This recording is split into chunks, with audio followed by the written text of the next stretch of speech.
Wala na sa mood si Tito Soto ah.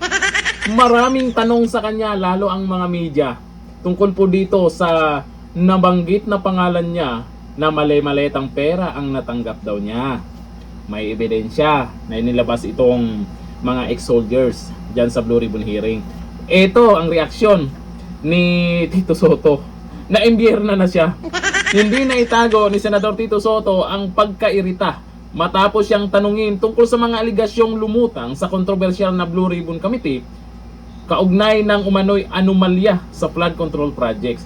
Eh siyempre para makuha din naman yung panig mo. Kung ano yung ipaliwanag mo. Kung ano yung side mo. Hindi yung wala ka sa mood eh, no. Naisahan na naman kayo eh, no. Sa isang panayam, diretsahang pinayuhan ni Soto ang publiko na huwag basta-basta maniwala sa mga paratang na inihain ng ilang miyembro ng grupong tinagurang 18 ex-Marines. Huwag maniwala. Eh kanino dapat maniwala? Sa'yo. Eh sa social media pa lang pinagtatawanan ka na. Ang payag ni Soto ay tugon sa mga testimonya ng ilang testigo sa pagdinig ng pinangunahan ni Senator Rodante Marcoleta. Isa sa mga testigo si dating sundalo na si Benny Bulantate ang nagsabing bahagi umano siya ng advance team na nagtungo sa isang gusali sa Baclaran na iniugnay kay Soto. Paldong-paldo. Ayon kay Bulantate, 5 malalaking maleta umano ang dinala sa lugar noong 2024. Naku, grabe.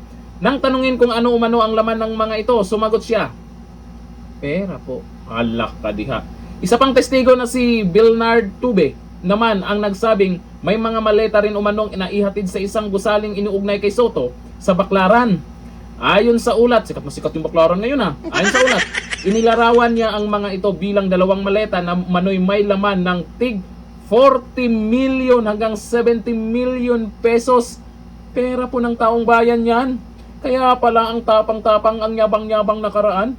Yung sahod daw niya, hindi daw niya kukunin para saan ba yun? Basta may pinagyayaw-yaw siya tungkol sa sahod niya. Eh magkano lang yung sahod mo? Eh kumpara dito. Bilang tugon, iginiit ni Soto na may mga detalye sa testimonya na hindi umano tumutugma sa katotohanan. Eh ano? Ano? Sana po natin yan. Itatanggi nila yan.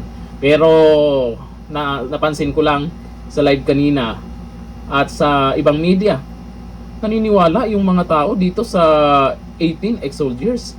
Naniniwala sila na may ganon ngang nangyari na mali-maletang pera. Eh paano yan, Soto? Mapipigilan mo ba yung mga tao kung kanino sila dapat maniwala o kanino sila maniniwala? Eh dapat maglabas ka din ng ebidensya. Maglabas ka rin ng patunay na hindi totoo itong mga sinasabi nila. O eto, Soto, sabi ni Joshua Chavez, kaya pala hindi ka na tumatanggap ng sahod dahil paldong-paldo ka na pala. Sabi ni Oliviang, may picture ka pa nga, deny ka pa. Sabi ni Scorpion Lingba, it bulaga paldo.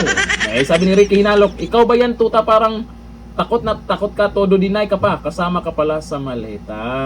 Sabi ni Rodel Gambit, tuta Soto, kung nagsisinungaling ang mga Marines, kasuhan mo para malaman kung sino ang nagsasabi ng totoo. Tama, kasuhan nyo kasi matinding paninira sa inyo.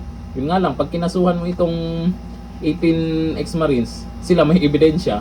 Ngayon, ano yung magiging ebidensya mo? Sabihin mo lang na hindi totoo. Wala din. Bandang huli, ang resulta, talo. E paano yan, Soto? Sirang-sira ka na.